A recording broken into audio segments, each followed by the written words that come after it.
Hey guys, Brady here. And I just saw Maze Runner: The Death Cure. So Maze Runner: The Death Cure is the third installment of the Maze Runner. I guess it's a trilogy now. And it stars Dylan O'Brien, the kid that plays Ferb from Phineas and Ferb. Um, and that's it. So this movie starts out with like this big train scene that you see in the trailer. They pretty much show you like literally the entire, like almost the entirety of it in the trailer.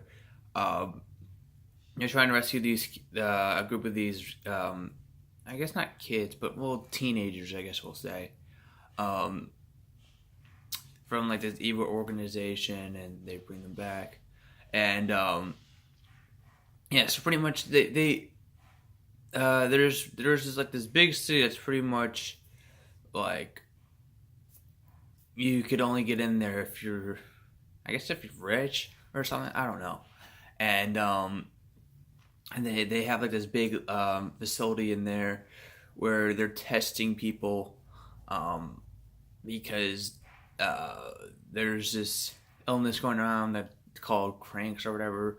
Uh, Cranks are zombies in this movie. I don't get why in zombie movies they always have to come up with stupid names for the zombies. Like walkers makes sense.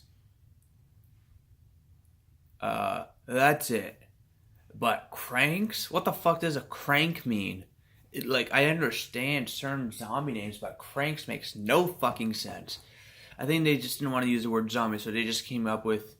They were just staring at their television one day, one of the cranking ones. They're like, I got a perfect idea for a zombie, for the name of my zombies in my books. Cranks.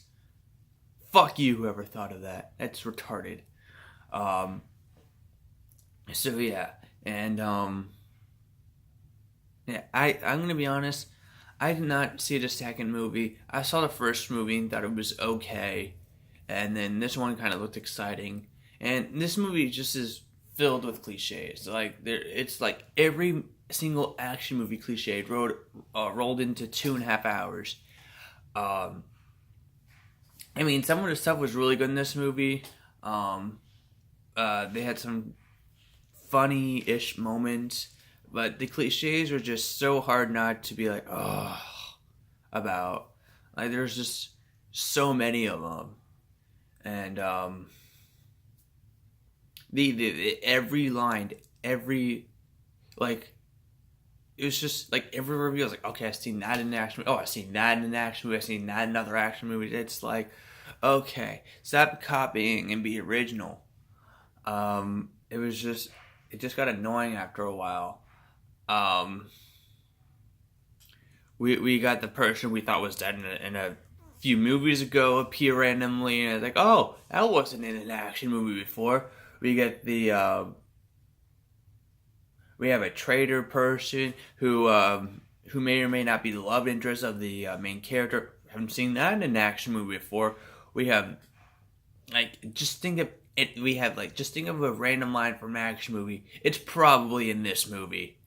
Um, I hope this is the last YA movie, and I'm not counting Ready Player One as a young adult novel because I think it's for adults. They use the F word in the book a lot, so it's an adult book, or not a lot, but I have seen it once or twice. So, um, yeah, I'm gonna what else is there? I don't know. Plus, I had a really shitty theater experience. Um, there was this little kid who sat right next to me in the movie, and he was just obnoxious. Like this kid didn't even look like he was old enough to see this movie. He was like 5 years old. He was so short. He had a high pitched voice. Um, he talked like every 20 minutes with like pretty much yelling at the screen, it seemed like, or yelling to his parents. And then he'd get up out of his seat so loudly and go to his mother, ask for her to turn her flashlight on from her phone, and pretty much have his mom shine a flashlight onto his popcorn so he could eat it. He did this like 5 times during the movie, 5 times, and every time it was fucking distracting from the movie. But yeah, so I'm gonna give Maze Runner: The Death Cure 2.5 out of 5 stars. It had some fun action scenes, but it still looked like it borrowed heavily from other action movies.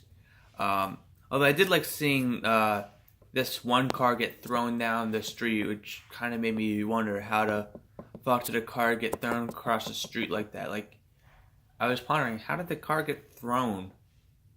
Like, I don't know, just the way it rolled down the street was pretty cool to see. But that's it. Like, you just see Dylan O'Brien and 2 other kids just staring, and you just see like a car go by, just like tumbling by while they're like behind a building. So yeah, 2.5 out of 5 stars.